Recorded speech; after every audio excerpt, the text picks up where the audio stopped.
Hello guys, welcome to my YouTube channel national exams.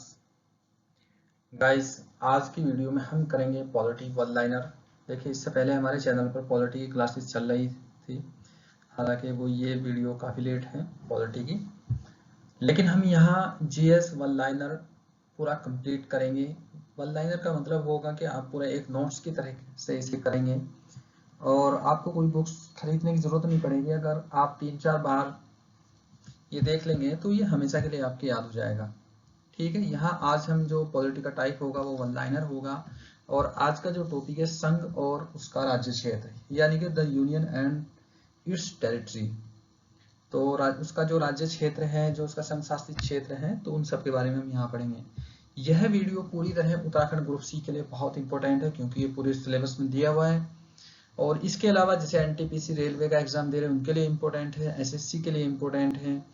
इसके बाद UKSSC, ये तो है ही, कोई भी एग्जाम हो सभी के लिए, रेलवे, पटवारी या पीसीएस पीरी तक की ये बहुत उपयोगी आपके लिए सिद्ध होगी। देखिए, आज है लेक्चर 5। इससे पहले 4 लेक्चर हमारी तो जो चैनल पर पॉलिटी वन लाइनर नाम से प्ले लिस्ट है उसमें अपलोड हो चुके हैं। तो बस गाइस, आपसे और एक रिक्वेस्ट है कि आप जब वीडियो देख रहे हो तो नीचे से लाल रंग का सब्सक्राइब का बटन मिलेगा, आप इसे सब्सक्राइब कर देना और बराबर की बेल की घंटी को भी दबा देना। इसे दबाओगे तो ऑल का ऑप्शन आएगा, तो उसे भी दबाना। ठीक है, तो चलिए शुरू करते हैं वन लाइनर। इसके अलावा जो लोग एनटीपीसी की तैयारी कर रहे हैं या एसएससी की तैयारी कर रहे हैं, यहाँ कंप्लीट जीएस और रीजनिंग हमारे यहाँ कंप्लीट होगी। तो कुछ लेक्चर उसके अपलोड हो चुके हैं, कुछ और होंगे, तो आप वहाँ से इसे देख सकते हैं। और हमारे चैनल को आप सब्सक्राइब करना और अपने फ्रेंड्स में शेयर भी जरूर करना। चलिए शुरू करते हैं कंप्लीट। देखिए, पहला टॉपिक का ही नाम है संघ और उसका राज्य क्षेत्र, the union and it's territory. तो ये आप लोगों को ध्यान रखना है। तो इसमें हम वन लाइनर टाइप करेंगे, जहां तक हो सकेगा डिस्क्रिप्टिव आपको समझाने की कोशिश भी की जाएगी। वन लाइनर का मतलब होगा कि फास्ट रिवीजन, आप इससे एकदम से अच्छे से तेज से पढ़ोगे और रिवाइज कर लोगे। देखिए, पहला है भारतीय संघ और राज्यों के बारे में संविधान में कहाँ दिया गया है। भारत के संघ और राज्यों के बारे में संविधान में कहाँ दिया गया है। जो लोग नए हैं वो नहीं समझते। देखिए, भारत का जो संघ है, संघ और राज्यों के बारे में ऐसे समझ लें आप, ये तो होगा पूरा संघ और इससे छोटे छोटे राज्य जुड़े हुए हैं और ऐसे जुड़े हुए हैं ये राज्य, ऐसे मान सकते हैं आप, इसे आप संघ मान सकते हैं। ये संघ भी राज्यों को मिलाकर ही बनता है। कैसे बनता है, इसकी क्या प्रक्रिया होगी, हमारी एक जो क्लास चलेगी डिस्क्रिप्टिव क्लास, उसमें सारी चीज समझाई जाएगी। फिलहाल तो आप केवल यहाँ, क्योंकि हम वन लाइनर है, फास्ट रिवाइज करेंगे, थोड़ा थोड़ा आप लोगों को समझाने की कोशिश की जाएगी। तो यहाँ देखिए, भारत के संघ और राज्यों के बारे में कहाँ दिया गया है। तो यहाँ देख सकते हैं आप, ये संविधान के भाग 1 में अनुच्छेद 1 से 4 तक दिया गया है। इसमें आप देख भी सकते हैं, जैसे अगर भाग 1 है यहाँ, तो इसके 4 भाग है। ठीक है, पहला भाग होगा ये वाला। तो इसमें दिया गया है भारत राज्यों का एक संघ है। केवल इतना ही है, ये क्वेश्चन कई बार पूछा गया कि भारत राज्यों का संघ है, राज्यों का संघ है, ये आप लोग अच्छे से देख सकते हैं। इसके बाद है भाग 2। ठीक है, सॉरी, ये था अनुच्छेद 1 था, यहाँ अनुच्छेद है, ये दूसरा अनुच्छेद है यहाँ। तो दूसरे अनुच्छेद में दिया गया है संसद को अधिकार होगा कि वो नए राज्यों का भारत में प्रवेश कर सकते हैं, साधारण विधेयक से प्रवेश कर सकते हैं। तो नए राज्य जो प्रवेश होंगे, नए राज्यों का प्रवेश भारत में हो सकता है। नए राज्यों का प्रवेश, मैं शॉर्ट में लिख रहा हूं क्योंकि वन लाइनर है। नए राज्यों का प्रवेश, तो ये किस में दिया गया है, भाग अनुच्छेद 2 में। और अनुच्छेद 3 आया अब यहाँ, ठीक है, ये सारे इन्हें हम अनुच्छेद कहेंगे, है ना। अनुच्छेद 3 में ये दिया गया है कि जो भी वर्तमान जो राज्य होंगे, जो वर्तमान भारत के अंदर में, उनके संसद नाम परिवर्तन कर सकती है। ये साधारण बहुमत से होगा, नाम में परिवर्तन हो सकता है, क्षेत्र में परिवर्तन हो सकता है, क्षेत्र में परिवर्तन हो सकता है, सीमा में परिवर्तन हो सकता है। तो ये संसद ये परिवर्तन कर सकती है, लेकिन इसके लिए क्या होगा, राष्ट्रपति संबंधित राज्य की विधानसभा से एक राय मांगेगा। ठीक है, और चौथे में क्या होगा कि जो भी ये चौथा जो होगा, चौथा इधर लिख देता हूं मैं अनुच्छेद, इसमें ये होगा कि जो भी ये प्रक्रिया हुई है सारी, ये साधारण विधेयक से पारित होगी। ठीक है, ये संविधान संशोधन के अंतर्गत मान्य नहीं होगी। आपको इतना याद रखना है, थोड़ी समझाने की कोशिश की है, समझना। बाकी इसकी एक रेगुलर क्लास चलेगी तो आप उसमें कर देना। फिलहाल हमारी चल भी रही है अलग जो मैप पर क्लास चल रही है। ठीक है, तो अभी इसे करते हैं। तो चलिए अगला चलते हैं। भाग 1 और अनुच्छेद 1 से 4 तक में दिया गया है, संविधान के बारे में बताया गया है। आगे चलते हैं। राज्यों का नाम, क्षेत्र या सीमा में परिवर्तन करने वाला विधेयक किसकी पूर्व अनुमति से संसद में प्रस्तुत किया जाता है? ये जैसे मैंने अभी बताया था, ये राष्ट्रपति की अनुमति से अनुच्छेद 3 के अंतर्गत दिया गया है। जैसे मैंने अभी थोड़ा समझाया, राष्ट्रपति की अनुमति से ही ये प्रस्तुत किया जाता है। आगे देखते हैं, संविधान के किस अनुच्छेद के तहत भारत को राज्यों का संघ कहा गया है? यह मैंने अभी बताया। आप लोगों को ध्यान रखना चाहिए कि राज्यों का संघ किस में कहा गया है। यह कहा गया संविधान के अनुच्छेद 1 के अंतर्गत जो भारत को राज्यों का संघ कहा गया है। इसका मतलब यह होगा कि यहाँ से भारत के राज्यों को भारत से अलग होने का कोई अधिकार नहीं है। जैसे भारत के बारे में कहा जाता है कि भारत विनाशी राज्यों का अविनाशी संघ है, और चूंकि अमेरिका भी एक राज्यों का संघ है, लेकिन वहां क्या है कि वहां के राज्यों को अलग होने का अधिकार है, वो अलग हो सकते हैं। तो उनमें कोई अलग नहीं, तो उसमें क्या होगा कि वहां के राज्यों में कोई सीमा में परिवर्तन नहीं हो सकता। ठीक है, जो राज्य हैं वही रहेंगे, उनकी जो सीमा होगी अलग अलग रहेगी। तो इसलिए अमेरिका के बारे में कहा जाता है कि अमेरिका अविनाशी राज्यों का अविनाशी संघ है। ये इतना आपको ध्यान रखना पड़ेगा। और भारत क्या है? विनाशी राज्यों का अविनाशी संघ, यानी कि इनकी सीमा में परिवर्तन हो सकता है। चलिए आगे चलते हैं। भारतीय संविधान को सामाजिक दस्तावेज किसने कहा? ये आप ध्यान रखना, ये एक सामाजिक दस्तावेज है, ये ऑस्टिन ने कहा था, जी ऑस्टिन। आपको याद रखना पड़ेगा। देखिए वन लाइनर है, धीरे धीरे आप एक एक चीज याद करोगे तो आराम से हो जाएगा। जो लोग उत्तराखंड ग्रुप सी दे रहे हैं उनके लिए तो ये बहुत इंपॉर्टेंट है। ठीक है, तो आप लोग अगर यहाँ से भी इसे अच्छे से याद कर लेंगे, कवर कर लेंगे, छोटी छोटी वीडियो होगी, बहुत बड़ी नहीं, तो आप कर सकते हैं। चलिए आगे चलते हैं। भारत में किसकी सर्वोच्चता स्थापित की गई है? तो भारत में की गई है किसकी? संविधान की सर्वोच्चता स्थापित की गई है, ये आपको ध्यान रखना है।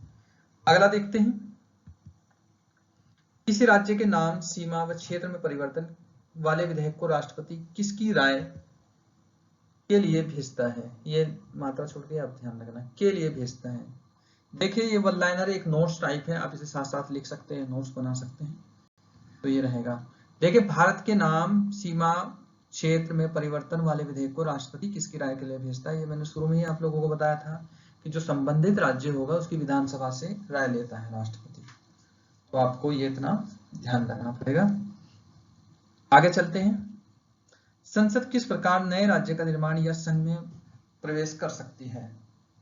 देखिए संसद किस प्रकार नए राज्य का निर्माण या संघ में प्रवेश कर सकती है, ये मैंने अभी बताया था, ये साधारण विधेयक से होगा। ध्यान रखना, बिल्कुल साधारण विधेयक होता है। विधेयक 3 प्रकार के होते हैं, साधारण विधेयक, विशेष विधेयक और विशेष विधेयक, और सॉरी विधेयक होते हैं 4 प्रकार के। तो विशेष विधेयक और बहुमत से पारित होने वाला, तो ये जो ये राज्यों का निर्माण होगा ये क्या होगा? साधारण विधेयक से। आगे चलते हैं, डॉक्टर राजेंद्र प्रसाद ने किसकी अध्यक्षता में 4 सदस्यीय भाषाई प्रांत आयोग गठित किया? ये असल में राष्ट्रपति थे डॉक्टर राजेंद्र प्रसाद उस टाइम पे जब ये गठित किया गया। ठीक, तो इसमें देखते हैं, ये थे श्री एस.के. धर, इनकी अध्यक्षता में ये गठित किया गया था। आगे चलते हैं,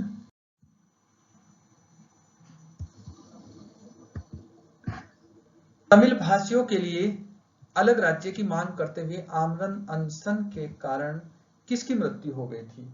देखिए तमिल भाषियों के लिए अलग राज्य की मांग कर रहे थे, ये आजादी के बाद तुरंत बात शुरू हो गया था, और इनका नाम था पोट्टी श्रीरामुलु। ये तमिल भाषियों के लिए अलग राज्य की मांग कर रहे थे। इसके लिए अलग अलग देखिए ये चला था कि एस.के. धर की अध्यक्षता की गई थी। ये जो आयोग की जो पहले मैं बता रहा हूँ, तो ये की गई थी 27 नवंबर 1947 को,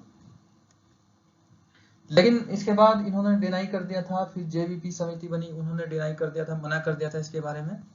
तो तब ये आमरण अनशन किया और इनकी मृत्यु हो गई थी। उसके बाद बना था फजल अली आयोग 1953 में, तो उसने ये राज्य के आंध्र प्रदेश के गठन की सिफारिश की थी, लेकिन भाषा को एक आधार नहीं माना था। ये जब रेगुलर क्लास चलती है उसमें सारी चीज डिटेल से समझाई जाती है। आप केवल इतना मान लें कि किसकी मृत्यु हुई थी, पोट्टी श्री रामुलु। भाषाई आधार पर सर्वप्रथम किस राज्य की स्थापना की गई, तो ये हुआ ही अपना आंध्र प्रदेश है। इसकी की गई थी 1 अक्टूबर 1953 को, ध्यान रखना। भाषा के आधार पर सबसे पहले की गई थी इसकी स्थापना। आगे देखते हैं 1953 में किसकी अध्यक्षता में राज्य पुनर्गठन आयोग गठित किया गया था। ये मैंने अभी बताया था, फजल अली आयोग। फजल अली की अध्यक्षता में ये आयोग गठित किया गया था। ठीक है, तो आगे चलते। इसके अन्य सदस्य थे के एम पनिक्कर, जो अन्य सदस्य थे के एम पनिक्कर, और अगले थे हृदयनाथ कुंजरू।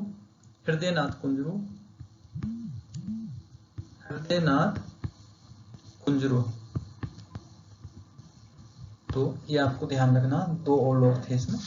चलिए आगे चलते हैं। पांडिचेरी किससे लिया गया था, ये आप सभी जानते हैं। पांडिचेरी फ्रांसीसियों से लिया गया था, और यानी कि फ्रांस से लिया गया था। और इसके बाद है वर्तमान में भारत में कुल कितने राज्य और केंद्र शासित प्रदेश है। देखिए ये करंट का क्वेश्चन है, आप लोग सब लोग जान ही गए हैं। जम्मू कश्मीर का जो राज्य का दर्जा खत्म कर दिया, अब वहां 2 केंद्र शासित राज्य बना दिए। पहले 29 राज्य थे, एक तोड़कर क्या बनाया, 2 केंद्र शासित प्रदेश, तो कितने बचे, 28। और पहले केंद्र शासित क्षेत्र कितने थे, 7, 2 और जुड़ गए, अब हो गए 9। इसमें कश्मीर और लद्दाख जुड़ गया। ठीक है, ये आप लोगों को याद रखना, 28 राज्य, 9 केंद्र शासित प्रदेश।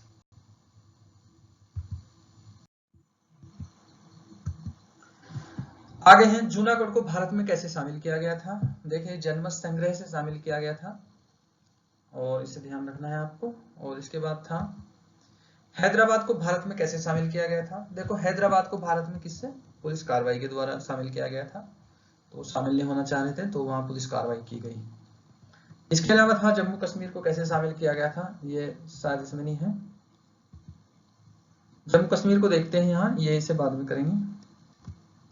जम्मू कश्मीर को किया गया था विलय पत्र के माध्यम से। जम्मू कश्मीर को शामिल जो किया गया था वो विलय पत्र, राजा हरि सिंह के साथ ये विलय पत्र हुआ था। विलय पत्र के माध्यम से जम्मू कश्मीर को शामिल किया गया था। आगे देखते हैं ब्रिटिश काल में सर्वप्रथम 1912 में भाषाई आधार पर किन 3 राज्यों का गठन हुआ था। देखिए 3 राज्यों का गठन हुआ था ब्रिटिश काल में। सबसे पहले भाषाई आधार पर, यानी कि भाषा के आधार पर इन राज्यों का गठन हुआ था। इनमें था बिहार था, उड़ीसा और असम। इन 3 राज्यों का भाषा के आधार पर किया गया था। तो गाइस ये एक छोटी सी वीडियो थी, आप 1-2 बार अगर इसे देख लेंगे तो आप बिल्कुल ही शायद इसके नोट्स भी बनाते चलना साथ साथ। और जो लोग उत्तराखंड ग्रुप सी का एग्जाम दे रहे हैं उनके लिए बहुत इंपॉर्टेंट है, आप साथ साथ नोट्स भी बनाते चलना। ये आपके लिए बहुत ही यूजफुल रहेगा, और आने वाले सभी एग्जाम्स के लिए जो एसएससी का दे रहा हो, या रेलवे, एनटीपीसी, या कोई भी जहां जीएस जीके हैं, तो वहां उपयोगी रहेगा। तो चलिए guys, thank you for watching. आप जुड़े रहें और लगे रहें हमारे साथ। बस आपसे फिर यही रिक्वेस्ट है कि आप हमारे चैनल को सब्सक्राइब कर लें, और इसके अलावा और सब्जेक्ट भी हमारे चैनल पर है, वो भी देख लें। चलिए guys, thank you, bye bye.